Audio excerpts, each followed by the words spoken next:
Alex আর Lucy অত্যন্ত অসুস্থ হয়ে পড়ে বাসায় আসার দুদিন পরেই। অ্যালেক্স কীভাবে ছিল। বসে আছে গুটি মেরে দেখেন। ওরা খাওয়া দাওয়া বন্ধ করে দেয়, পাতলা পায়খানা শুরু হয়, বমি শুরু হয়। ওদের এই অবস্থা দেখে আমিও মানসিকভাবে ভেঙে পড়ি। কাজকর্মে মন দিতে পারতেছিলাম না।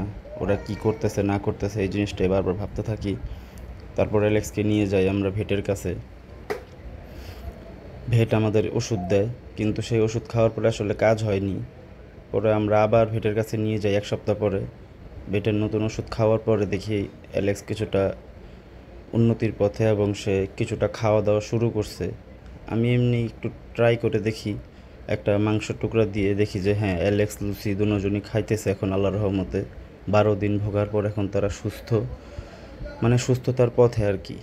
সবাই দোয়া করবেন ওরা যেন সুস্থ থাকতে পারে, কারণ বোবা প্রাণী তারা, মুখ দিয়ে কথা বলতে পারে না, তাদের ফিলিংস বোঝাতে পারে না আসলে তাদের মনটা কেমন লাগতেছে এখন, বা তাদের শরীরটা এখন কেমন লাগতেছে। আমাদের বুঝে নিতে হয় আসলে যে আসলে তাদের ভিতরে কী চলতেছে। তাদেরকে খুব শখ করে আনছিলাম, তো যখন তারা সুস্থ একটু এখন ওদের সাথে কিছুটা সময় কাটালাম, খেললাম।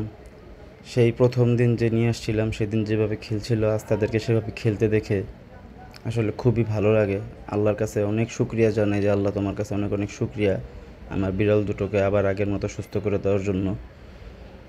এখন চেষ্টা করব দ্রুত ওদেরকে ভ্যাকসিন করে দেওয়ার, যাতে আর দ্বিতীয়বার আমাকে এত রকম কষ্ট, আমাকে না আসলে ওদের কষ্টটা তো ওদের হয়েছে বাহ্যিকভাবে, আমি চেষ্টা দেখছি, কিন্তু অভ্যন্তরীণ কষ্টটা ওরা ভুগছে।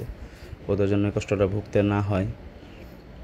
সবাই দোয়া করবেন আমার বিড়াল দুটির জন্য, আর আমার জন্য সবাই দোয়া করবেন আমি যেন ওদেরকে সুন্দরভাবে সুস্থ